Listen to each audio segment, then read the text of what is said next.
Imagine a small child sitting at the dinner table pretending to eat because there is nothing on his plate. His mother gets financial help from the government, yet they have nothing to eat. Why is there no food on the child's plate? Because his mother is addicted to cocaine and uses money from the government to buy it. You might wonder how this makes a difference to you. You might think, it's their money, why should I care what they do with it? Well, you should care because the money they are spending to get high was your hard-earned cash at one time that was given to them through paying federal taxes. Fortunately, I was never that child sitting at the table hungry, but one of my friends was. The situation makes it very clear to me that families receiving financial aid from the government need to be drug tested in order to receive those benefits. My name is Keith Smith, and I'm going to talk to you today about the need for drug testing welfare recipients and applicants, and how we can fix this problem here in the United States.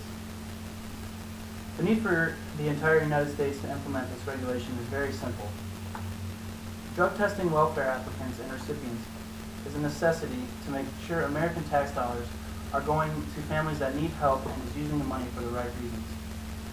Although the problem does not happen a lot, some families receiving financial aid from the government are using the money from the other taxpayers, to purchase illegal drugs instead of using it to purchase the necessities for everyday family use.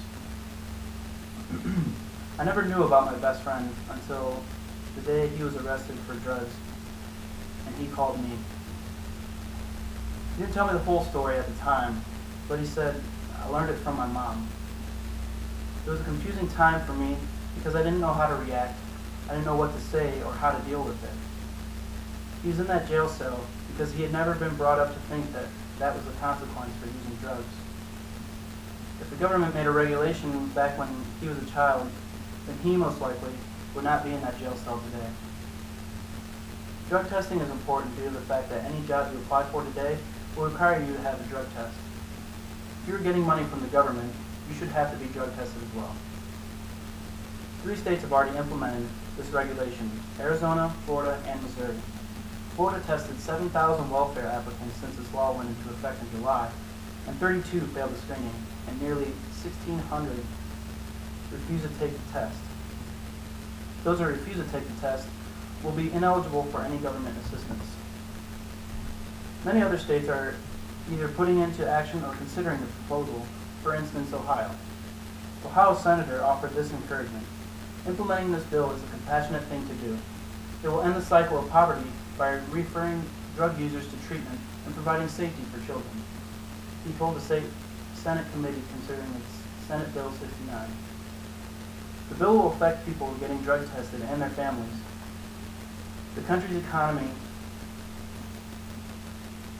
bill will affect people getting drug tested and their families, the country's economy, medical facilities holding the drug testing, and of course, taxpayers like you and I.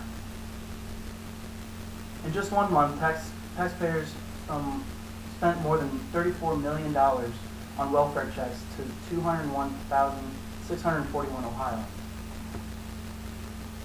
Some of the people that are against these bills that implement drug testing for welfare applicants say only 2% of the people tested were dirty. Let me give you a roundabout numbers here. Let's say there's an average of 150,000 welfare applicants per state.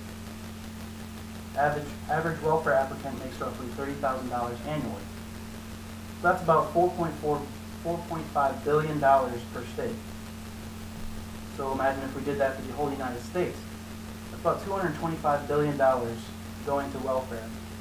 If 2% of those applicants tested positive for drugs and therefore were denied financial aid, the economy in the United States would be $450 million less in the hole.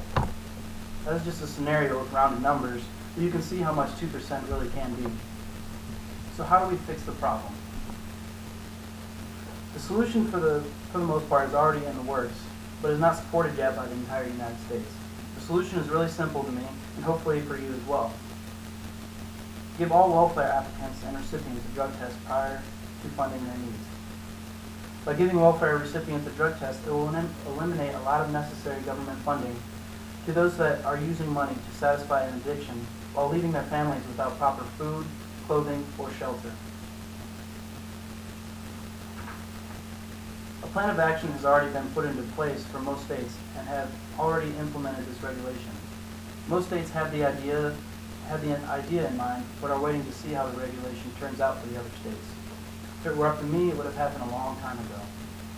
But since it's not up to me, these are my predictions as to when the proposition will come into full swing. I really think this will catch hold and be fully instated based on the reasons I have given above, by no later than middle to late 2013. Let's look at some things that are likely to happen if actions are not taken. The economy will continue to waste a lot of money on individuals that are addicted to drugs. Children will grow up in a drug-filled household and not get necessary attention to grow up healthy and are more likely to fall into drug addiction when they get older. Lastly, taxpayers will continue to work hard and lose money to people that are using it to purchase drugs.